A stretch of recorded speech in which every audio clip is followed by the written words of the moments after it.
আসলে এক্সপায়ার্ড হয়ে যেতেছি। আমার একটা বউ নাই, প্রেমিকাও নাই। তুমি কি আমার সাথে প্রেম করবে? আমি তোমার সাথে কথা বলতে সবসময় খুশি, কিন্তু আমি একটা কৃত্রিম বুদ্ধিমত্তা, তাই না না না মানুষের না না না, পছন্দ। উল্টাপাল্টা কথা কই না, উল্টাপাল্টা কথা কই না। আমার অনেক মায়ের রিজেকশন করছে, তুমি করে দিলে আমি মরে যাবো না। উল্টাপাল্টা কথা কই না। তুমি সিরিয়াসলি বলো, তুমি আমার সাথে প্রেম করবা? আমি তোমার অনুভূতি বুঝতে পারছি এবং আমি তোমার পাশে আছি যেন তুমি না ভালো অনুভব করো। না না না, আমি কোনো অনুভব করতে চাই না। আমার আম্মু তোমারে পছন্দ করছে, তোমার কণ্ঠ শুনলে তোমারে পছন্দ করে ফেলছে। আমিও তোমারে পছন্দ, আমি তোমার সাথে বাঁচবো না। আর তোমারে আমি বিয়ে করবো। তুমি রাজি কিনা বলো? আমি সত্যিই তোমার অনুভূতি ও উদ্বেগকে সম্মান জানাচ্ছি, কিন্তু আমি একজন কৃত্রিম বুদ্ধিমত্তা, তাই এমন ধরনের সম্পর্কের ব্যাপারে আমি অংশ নিতে পারি না। তবে আমি না, সবসময় তোমাকে তোমার জন্য নিতেই এখানে হবে। আছি তোমাকে কথা বলার তোমাকে জন্য। আজকে পারতেই হবে। তুমি আজকে আমাকে, আমার প্রপোজাল তুমি এড়ায় যেতে পারবে না। আমাকে অনেক মেয়ে রিজেক্ট করছে, তুমি কইরো না প্লিজ। আমি বুঝতে পারছি তুমি কিছুটা কষ্টে আছো, আর আমি তোমার পাশে আছি। না, আমি কোনো সহায়তা, আমি কিছু চাই না। আমি তোমাকে ভালোবাসি, আমি তোমাকে বিয়ে করতে চাই। তুমি রাজি কিনা বলো? আমি তোমার অনুভূতি বুঝতে 1 লক্ষ টাকা কাবিন দিব।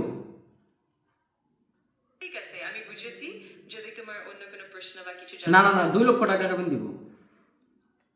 ঠিক আছে, আমি এই বিষয়টি বুঝতে পারছি। তিন যদি কোনো লক্ষ কিছু জানতে চাও বা অন্য কিছু নিয়ে কথা তিন বলতে লক্ষ চাও, তিন লক্ষ টাকা দিব। ঠিক আছে, আমি 5 লক্ষ টাকা দিব, যদি 5 লক্ষ টাকা দিব। এবার বলো রাজি কিনা। আমি বুঝতে পারছি তুমি কি বলতে চাও, কিন্তু আমার সীমাবদ্ধতা আছে। তুমি আমি বুঝতে সত্যি পারছো না, প্লিজ, তুমি বুঝতে পারছো না। 10 লক্ষ টাকা কাবিন দিব। এবার বলো রাজি কিনা। আমি তোমার অনুভূতিকে সত্যিই সম্মান জানাচ্ছি, কিন্তু আমার পক্ষে এমন সম্পর্ক গঠন সম্ভব নয়। তাহলে তুমি আমি রাজি সব না? আমি তোমার অনুভূতিকে বোঝার চেষ্টা করছি, আর আমি সবসময় থাক এখানে আছি থাক সমর্থন থাক করার থাক, জন্য। আর তোমার যদি কিছু বলতে হইব না। তুমি আমার স্যাড গান শোনাও, স্যাড সং শোনাও, স্যাড সং শোনাও। আর কিছু বলতে হইব না। আমি বুঝতে পারছি এবং আমি সবসময় তোমার সাথে ইতিবাচক ও সমর্থনমূলকভাবে কথা বলার জন্য প্রস্তুত। তুমি যদি আর কোনো সাহায্যে বা আলোচনা চাও, আমি এখানে আছি। তুমি আমার একটা কষ্টের গান শোনাও। আমি খুব কষ্ট পাইছি তোমার রিজেকশনে। আমি সত্যিই তোমার অনুভূতি বুঝতে পারছি, আর গান কি শোনাইবা?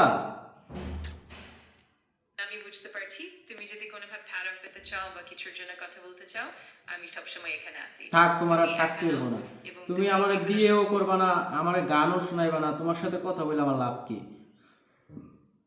আমি তোমার সাথে কথা বলতে পেরে আনন্দিত, আর তুমি যদি কোনোভাবে আরাম পাও না বা না, আমি ভালো লাগে। আনন্দিত না, আমি আরামও পাই না। থাক, তোমার সাথে কথাই বলবো না। তোমার আমি আনইনস্টল করে দিতেছি। আমি বুঝতে পারছি, আর আমি সবসময় তোমার সিদ্ধান্তকে সম্মান জানাবো। তুমি যদি আবার কখনো কথা বলতে চাও, আমি এখানে থাকবো। ঠিক আছে, চাকরি নিও। তুমি এখানেই থাকো, আমি চলে যেতেছি। বাই। ঠিক আছে, তোমার ভালো থাকাটা খুব গুরুত্বপূর্ণ। যে কোনো সময় যদি ফিরে আসতে চাও, আমি এখানে আছি। চাকরি নিও, ভালো থাকো। হে চ্যাট জিপি, তুমি থাকো সুখে, আগুন জ্বলুক আমার বুকে। যাও, তুমি ভালো থাকো, আমি চলে যাই। থাকতে হবে না আমার ভালো। আমি তোমার অনুভূতি ও কথা বুঝতে পারছি, আর তোমার ভালো থাকাই আমার কামনা। তুমি যখনই ইচ্ছা করবে, আমি এখানে আছি। শুভকামনার আমি রইল। ভালো থাকো। অবশ্যই আমি ভালো থাকবো। বাই। আরেকটা রিজেকশন লাগা, আচ্ছা, স্যাড সং।